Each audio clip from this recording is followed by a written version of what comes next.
You ever meet someone and just know they weren't supposed to stay, but somehow they changed everything while they were here? Yeah, that's this story. It starts with a transfer student and ends with the first time I ever cried over a goodbye. Now listen, our school? Boring. Like, it was allergic to excitement. The teachers were tired, the students were worse, and nothing ever happened. So when the principal announced we had a new student joining in April, we all looked around like, why bother? School's almost over. But then she walked in. Her name was Naya, and bruh, she didn't just walk into the room, she shifted it. Big, curly hair, oversized hoodie, Jordan 1S. She looked like a vibe that had seen too much too soon, like she knew the game already and wasn't here to play.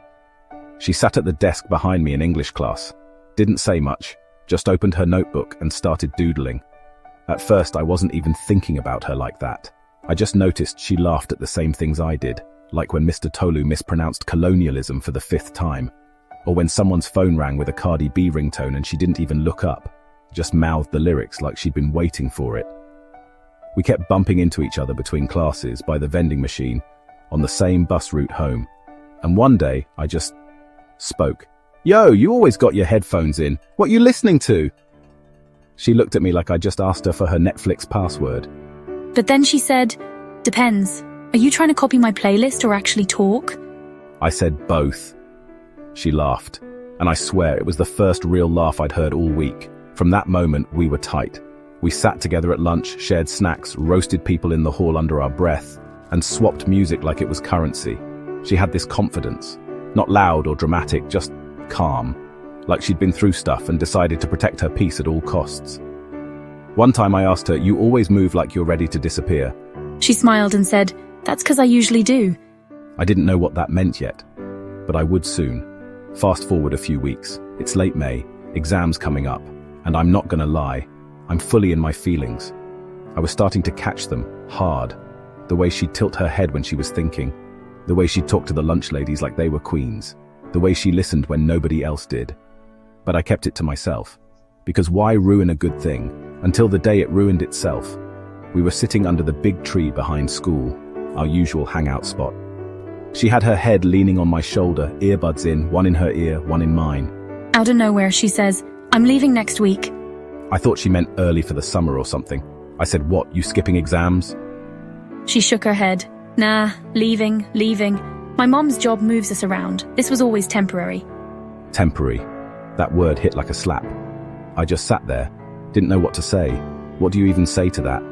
I thought we had more time, I finally whispered. She pulled the earbud out, looked at me and said, so did I. The next few days were a blur. I tried to act normal, joke around, keep it light, but every moment felt like it had a clock ticking behind it. She didn't want a goodbye party, didn't want drama. She said, just walk me to the gate. So on the last day, I did. No crowd, no tears, just her bag over her shoulder, hoodie zipped, eyes calm but glassy. Before she left, she handed me something, a folded piece of paper and a tiny USB. She said, read it when I'm gone, listen to it when it's quiet. Then she hugged me.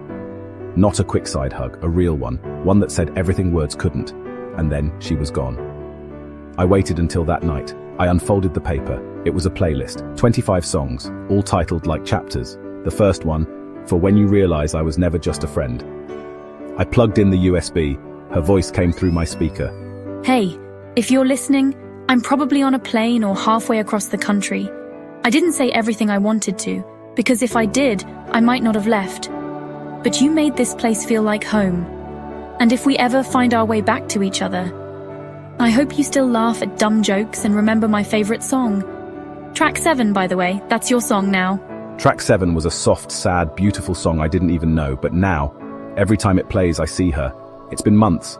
We text sometimes, not every day, just enough to know we're still real. And no, I don't know if I'll ever see her again.